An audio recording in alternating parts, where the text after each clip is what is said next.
E se um dia você acordasse em um mundo quase igual ao seu, mas com um país a menos? Bem-vindos ao Hiperfoco. Hoje, a nossa missão é mergulhar em uma pilha de fontes incrivelmente fascinantes, muito diversas. A gente tem na mesa desde jornais de época, artigos extremamente detalhados de blogs de checagem de fatos tipo o Skeptoid e o Farsas, até trechos inteiros de uma peça de teatro de humor negro genial chamada Hotel Good Luck. E o que une todas essas fontes, que parecem tão desconexas no primeiro olhar, é um dos mistérios mais persistentes e debatidos da era moderna, né? A famosa lenda urbana do Homem de Taured. Nós vamos usar essa história intrigante como o nosso ponto de partida para uma investigação muito mais profunda hoje. Exatamente. O objetivo aqui é discutir identidade, tentar entender a construção social das fronteiras que dividem o nosso mapa e, acima de tudo, analisar a extrema fragilidade daquilo que coletivamente a gente chama de realidade. É uma premissa espetacular para quem gosta de questionar o mundo. Com certeza.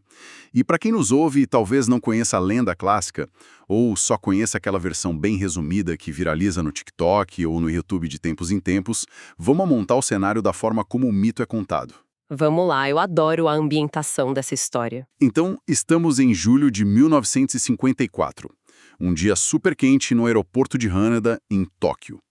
O mundo ainda está se reerguendo, reestruturando suas fronteiras no pós-guerra, e aí um homem caucasiano, muito bem vestido, de terno e gravata, chega ao controle de imigração e apresenta o passaporte dele. Um passaporte que, segundo a lenda, parecia absolutamente autêntico, né? Isso. Oficial, com selos governamentais perfeitos. Mas com um pequeno detalhe. Tinha sido emitido por um país chamado Taured. E a reação natural dos oficiais japoneses, diante de um documento de uma nação fantasma, foi de pura confusão. Taured simplesmente não constava em nenhum mapa conhecido por eles. Nenhuma enciclopédia, nada. Nada. A lenda conta que os agentes levam esse homem para uma sala de interrogatório. Eles abrem um mapa mundi gigantesco sobre a mesa e pedem para ele apontar de onde ele vinha. E a reação dele é de uma frustração muito genuína. Ele fica indignado, né? Fica furioso, ele aponta o dedo firmemente para a região onde fica o Principado de Andorra, aquele pequeno território espremido ali entre a França e a Espanha. Ele se enfurece, alegando com absoluta convicção que Andorra não deveria estar no mapa, porque o país dele, Taured, já existia naquele exato local há mais de 1000 anos. Aqui é que a coisa fica realmente interessante. O relato popular, o que circula na internet, não descreve apenas um lunático qualquer batendo na mesa. O cara falava francês fluentemente, além de se comunicar muito bem em japonês e em vários outros idiomas. Uma pessoa extremamente articulada. Muito. E ele carregava moedas de diferentes países europeus no bolso. E o passaporte dele estava cheio de carimbos autênticos de viagens internacionais anteriores, incluindo visitas prévias à própria cidade de Tóquio. Ele tinha até carteira de motorista de Taured, o que dá um ar de realidade absurdo para a história. Tudo parecia incrivelmente real. Só que nenhuma empresa ou hotel em Tóquio confirmava ter negócios com ele como ele alegava. O que nos leva ao clímax da lenda. O exato momento que cimentou essa história no imaginário global. O famoso quarto de hotel. Exato.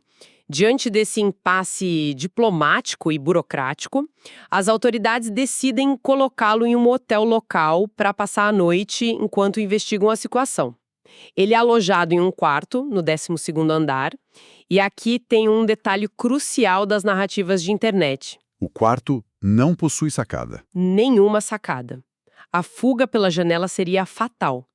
E 2 guardas são posicionados do lado de fora da única porta de acesso. Quando a manhã chega e os oficiais abrem a porta, o quarto está vazio. Bizarro. Totalmente. O homem, os pertences dele, o dinheiro e, o mais importante, todos os documentos emitidos por Taured desapareceram no ar. Sem vestígios, sem nenhum sinal de fuga. É o tipo de mistério perfeito, sabe? Com um desaparecimento literalmente impossível, a cultura pop explodiu com teorias ao longo das décadas. As mais populares que a gente encontrou nas nossas fontes de hoje listam desde uma falha na Matrix, tipo um erro de renderização na nossa realidade, até viagens no tempo. Mas a teoria favorita, a que realmente captura a imaginação das pessoas, é a viagem entre universos paralelos. Sim, a ideia é de que esse homem era um viajante interdimensional que acidentalmente escorregou para o nosso universo e que de alguma forma misteriosa foi puxado de volta para o universo dele, onde Taured de fato existe e tem 1000 anos de história. É o apelo quase irrecusável do multiverso. E para a gente entender como esse mito infiltrou de forma tão profunda a nossa cultura, a gente precisa olhar para as artes. É aí que a nossa investigação faz uma transição fundamental. Para a peça de teatro que temos nas fontes, Hotel Good Luck, escrita pelo dramaturgo mexicano Alejandro Ricaño. Essa obra é uma janela maravilhosa para ilustrar o porquê de sermos tão obcecados por essa lenda e o que essa obsessão reflete sobre nós mesmos. O enredo dessa peça é deliciosamente absurdo e, ao mesmo tempo, profundamente melancólico. O protagonista é um radialista chamado Bob. E o Bob, em uma noite qualquer, vai até a cozinha, abre uma geladeira que estava desconectada e descobre que lá dentro existe uma espécie de portal. Uma geladeira velha e desligada. É uma imagem muito boa. Muito poética, né? Ele entra por essa geladeira e sai direto no 3º andar de um prédio abandonado de frente para o mar que tem um letreiro piscando com o nome Hotel Good Luck. E quando ele sai desse prédio e vai caminhar pela praia, ele tem uma surpresa colossal. O cachorro dele, o Miller, que tinha morrido atropelado naquela mesma manhã no mundo normal do Bob, está lá, vivo e correndo pela areia. É um choque emocional gigante. E pouco depois, ele encontra os próprios pais que já haviam falecido caminhando tranquilamente por ali também. Nossa, o Bob fica completamente atordoado. E ele tenta entender essa insanidade buscando a ajuda do melhor amigo dele, o Larry. O Larry é um personagem espetacular para nossa análise. Ele atua como o psicanalista do Bob, mas também tem uma segunda profissão bem peculiar. Ele é um físico, especialista em mecânica quântica. Essa dualidade dele é muito bem representada no palco, né? Sim. A genialidade cênica da peça é que o Larry usa 2 jaquetas que são praticamente idênticas. Uma, ele veste quando está exercendo a psicologia, para ouvir o amigo, e a outra quando está atuando como físico, para explicar o universo. E quando o Bob conta sobre o hotel, o cachorro e os pais vivos, o Larry faz o quê? Ele troca de jaqueta para de físico e introduz o que ele chama de princípio da simultaneidade dimensional. Eu confesso que, lendo as fontes, essa parte de simultaneidade dimensional pareceu um pouco densa para mim no começo. Como o Larry explica isso para o Bob na prática, de um jeito fácil de entender? Ele explica de um jeito que faz a cabeça de qualquer um explodir. Pensa assim, imagine que a vida inteira é como um daqueles livros antigos de escolha sua própria aventura. Sabe aqueles infantis? Lembro muito bem. Se você entrar na caverna, vá para a página 40. Mas na vida real, em vez de você virar a página, tomar uma decisão e perder para sempre a outra opção, o universo simplesmente se duplica. Caramba! Em um universo, você virou à esquerda, no outro você virou à direita. Cada piscar de olhos, cada decisão banal, desde o que você toma no café da manhã até a hora exata em que o cachorro do Bob atravessa a rua, cria uma nova ramificação na árvore infinita da realidade. Uma teia infinita de possibilidades acontecendo ao mesmo tempo. É uma cena fantástica. E o mais brilhante é que, no meio dessa explicação científica vertiginosa sobre dimensões coexistindo, é o próprio personagem Larry quem vira para o Bob e lança a pergunta de forma super casual. Ele diz, você conhece o caso do homem de Taured? São não apenas possíveis, mas que já interagiram com o nosso. Se conectarmos isso com um panorama maior, a presença de Taured nessa peça escancara a psicologia por trás da nossa crença coletiva nesses mitos. Sabe por que a nossa sociedade ama tanto a ideia de universos paralelos na ficção hoje em dia? A Marvel faz bilhões com isso, né? Com certeza. A obra teatral mostra que, no fundo, essa ideia é uma ferramenta profunda de enfrentamento. É uma forma de lidar com o luto, com a perda irreparável e com o pavor absoluto que a gente tem da morte. É como uma válvula de escape psicológica perfeita. Se o multiverso é real, a dor não é definitiva. Existe uma dimensão onde o cachorro não atravessou a rua naquela hora. Existe uma dimensão onde os pais ainda estão lá e tudo está bem. E é justamente aí que a peça dá o seu golpe de mestre. O dramaturgo brinca com essa nossa esperança ingênua. Porque o próprio Larry, o físico brilhante que prega que a morte é só uma ilusão espacial e tenta consolar o amigo, ele acaba morrendo no decorrer da história. E de um jeito que quebra totalmente o clima. Ele morre de um jeito completamente trágico e absurdo, por combustão humana espontânea enquanto se balança num balanço de árvore. É uma metáfora cruel e muito fascinante ao mesmo tempo. A realidade, não importa quantas dimensões existam na nossa cabeça, no fim das contas nos consome. O multiverso é só o nosso refúgio mental contra a permanência da perda. A gente quer que um mundo onde a perda possa ser desfeita exista, nem que seja através de uma geladeira velha desconectada. Perfeito. A ficção nos consola. Certo, vamos desvendar isso agora.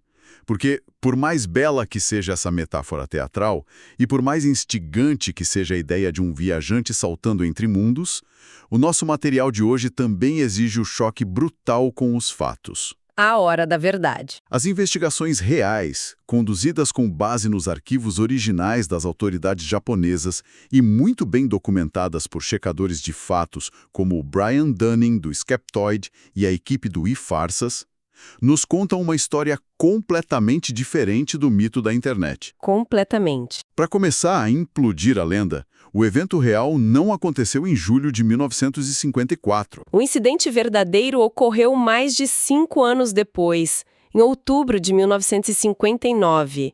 E, para a enorme frustração dos caçadores de mistérios da nossa audiência, não houve nenhum desaparecimento mágico em um quarto de hotel trancado no 12º andar. Triste, mas real. A dura verdade revelada pelas fontes é que havia um homem de carne e osso prestando depoimento na polícia. O nome verdadeiro, ou pelo menos o nome registrado dele, era John Allen Kuchad Zegros. Zegros. Um nome bem diferente de Homem de Taured. Bem diferente. E ele sequer estava viajando sozinho, como a lenda perpetua para aumentar o ar de mistério de um viajante solitário. Ele chegou ao Japão acompanhado da esposa, uma mulher sul-coreana. Espera aí. Se ele não era um viajante interdimensional, perdido que caiu de paraquedas no aeroporto de Haneda, o que ele estava fazendo no Japão com um passaporte inventado? Parecia dar muito trabalho criar toda uma falsa identidade só para uma viagem de turismo. Dava muito trabalho, sim. Mas a motivação dele não era provar teorias da física quântica. Era puramente financeira. Ele era um estelionatário. Um golpista comum. Um golpista. No início de 1960, alguns meses após conseguir entrar no país, o Zegros tentou descontar cheques de viagem que eram grosseiramente falsificados. As fontes apontam que ele tentou embolsar valores altíssimos para a época, gerando entre 200 a 350 mil ienes. Muito dinheiro. Ele teve a audácia de tentar aplicar esse golpe em agências super renomadas no coração de Tóquio, como o Chase Manhattan Bank e o Bank of Korea. E foi esse rastro de fraudes financeiras descaradas que levou à sua prisão, e não um desaparecimento esfumaçado. Entendi. E como foi essa prisão e o interrogatório? Porque o mito fala que ele gritou, que ele ficou apontando para Andorra no mapa. As autoridades relataram algo parecido nos arquivos originais? Investigação real documentada é fascinante e foi relatada por Atsuyuki Sasa. Ele era um jovem oficial da Polícia Metropolitana de Tóquio na época e depois se tornaria uma figura imensamente importante na segurança pública do Japão. E nas memórias dele temos a revelação que destrói a lenda de vez. Qual? Zegros não alegou ser de Taured em absolutamente nenhum momento do interrogatório. Nenhuma única menção a essa palavra. Nossa, então de onde tiraram isso? Mas espera, o que estava escrito no passaporte dele então? O passaporte dele, que o oficial Sassa descreve como uma falsificação absolutamente amadora, tipo, era enorme, quase do tamanho de uma revista semanal, dizia que ele era cidadão de um lugar chamado Negusi Abesi. Negusi Abesi. Isso. Ele alegava que esse estado ficava localizado em algum lugar ao sul do deserto do Saara, no continente africano, longe de Andorra. É uma coragem quase cômica, né? Apresentar um documento do tamanho de uma revista na imigração japonesa e achar que vai passar batido. E a história de vida que ele inventou para sustentar esse país. Era um delírio total. Uma colcha de retalhos de filmes de espionagem ruins. Ele afirmou para os policiais ter nascido nos Estados Unidos, depois ter se mudado para a Europa. Disse que serviu como piloto no Reino Unido durante a Segunda Guerra Mundial. Uau, o currículo do cara era extenso. Não para por aí. Depois, alegou ter sido espião para a CIA e para o FBI na Coreia e que estava no Japão atuando como um agente recrutador de alto escalão para uma tal de coalizão árabe. Ele contava essas histórias cada vez mais extravagantes numa tentativa desesperada de dar alguma validade àquele passaporte feito em casa. Ele ia dobrando a aposta da mentira, né? E isso culmina no triste fim do John Zegros, que não tem absolutamente nenhum romantismo de ficção científica. Pelo que eu vi nas fontes, em agosto de 1960, o Tribunal de Tóquio o condenou a 1 ano de prisão por fraude e entrada ilegal no país. Uma sentença pesada para ele, pelo visto. Sim, porque ao ouvir a sentença e perceber que toda a sua teia de mentiras tinha desabado de vez, o desespero humano real tomou conta dele. No próprio tribunal, ali mesmo na frente do juiz, o Zegros tentou cortar os próprios pulsos usando um pedaço de vidro que ele tinha escondido no bolso. Viu a tentativa. Ele não voltou magicamente para o seu mundo perfeito ou para uma dimensão onde os crimes dele não existiam. Ele foi tratado no hospital, cumpriu a pena dele na cadeia, a esposa foi deportada para a Coreia do Sul e, ao final da sentença, o grande viajante de Tauride foi simplesmente deportado para Hong Kong. E depois de Hong Kong? Depois disso, ele foi engolido pelo sistema burocrático e esquecido pela história. Um golpista solitário e falido que desapareceu, mas não no ar. Desapareceu no esquecimento mesmo. É uma virada muito melancólica na nossa investigação. A gente começa o programa imaginando um herói enigmático saltando entre mundos vibrantes e termina com um homem comum quebrado, tentando acabar com a própria vida no chão frio de um tribunal de Tóquio porque o golpe dos cheques deu errado. É a dura realidade se impondo de forma inescapável sobre a fantasia. O que nos obriga a fazer a pergunta central desta nossa análise hoje. Como a tragédia esquecida e mundana desse golpista acabou se transformando na maior lenda urbana interdimensional da era da internet. Então, o que tudo isso significa? Se o passaporte enorme dele dizia Negusi Abesi, como é que o nome complicado e longo desses virou a famosa e misteriosa nação de Tauride? Parece que estamos falando de duas histórias completamente diferentes que colidiram no ar. A colisão aconteceu, e ela é um exemplo colossal de um telefone sem fio operando em escala global. A nossa investigação dos arquivos nos dá o momento exato em que a lenda nasceu de verdade. Apenas um mês antes da condenação de Zegros, lá em julho de 1960, o caso bizarro que estava desenrolando no Japão ganhou os holofotes do outro lado do mundo. Em Londres. Sim, no Parlamento do Reino Unido. O parlamentar britânico Robert Matthew usou esse caso em um discurso oficial na Câmara dos Comuns. Eu fiquei muito curioso com isso. Qual era o objetivo real dele de levar um caso criminal aleatório do Japão para o meio de Londres? O objetivo era muito prático e focado na segurança nacional. A gente tem que lembrar que o mundo estava no meio da tensão da Guerra Fria. E o Matthew queria alertar o parlamento sobre a tremenda fragilidade da segurança dos passaportes e dos controles de imigração da época. Entendi, era um alerta sobre como era fácil invadir um país. Exato. Para ilustrar o quão incrivelmente fácil era enganar o sistema global, ele citou o caso do estelionatário que havia sido preso em Tóquio.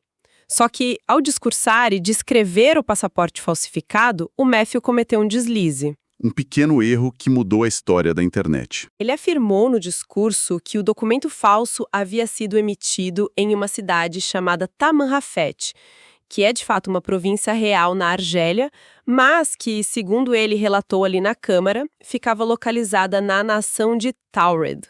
E foi essa única fala no parlamento britânico que plantou a semente. O documento oficial da Câmara dos Comuns registrou o nome Taured. Mas de onde o parlamentar tirou a palavra Taured se ela não estava no passaporte falso em nenhum lugar? Isso levanta uma questão importante e fascinante sobre linguística e geografia. Os especialistas que analisaram as transcrições do discurso apontam que, com base na menção da província de Tamanrasset no deserto do Saara, Taured foi quase certamente um simples erro de escuta, uma falha de transcrição ou de pronúncia da palavra Tuareg. Ou Tuareg se considerarmos a grafia francesa, que era muito comum na época colonial. Os tuaregues. É vital a gente colocar esse povo em contexto para entendermos o que os egros, conscientemente ou não, tentou subverter. Quem são os tuaregues e o que eles representam nessa nossa análise de fronteiras? Os tuaregues são um povo nômade ancestral fascinante que habita as vastas extensões do deserto do Saara. A área histórica de atuação deles abrange um raio enorme de centenas de milhas, focadas justamente ao redor de Tamanrasset, a cidade que o político citou. Eles têm um idioma próprio riquíssimo, uma cultura milenar baseada em redes de clãs e rotas comerciais muito complexas. Mas eles têm uma diferença gigantesca para o mundo ocidental moderno, não é? Sim, eles têm uma característica fundamental que os coloca em conflito direto com o mundo burocrático. Por serem nômades históricos, eles não possuem e não reconhecem fronteiras fixas. Para os tuaregues, a areia não tem donos.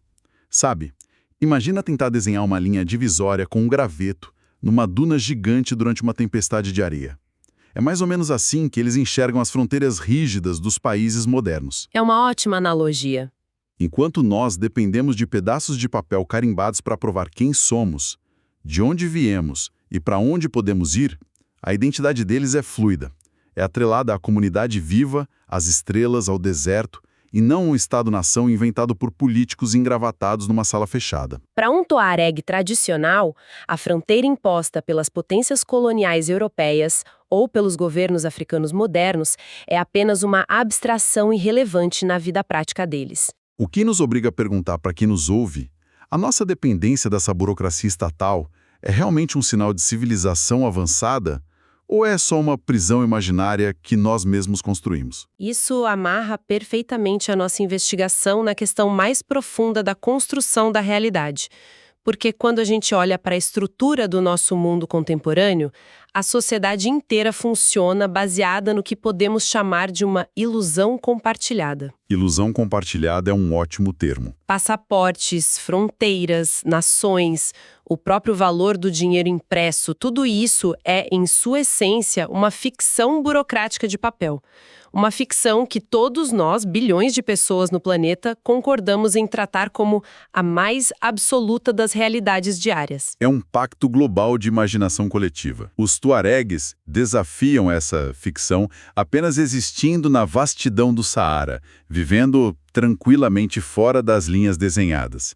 E os egros, a sua própria maneira distorcida e muito criminosa, enxergou essa mesma fragilidade burocrática e tentou explorá-la a favor dele.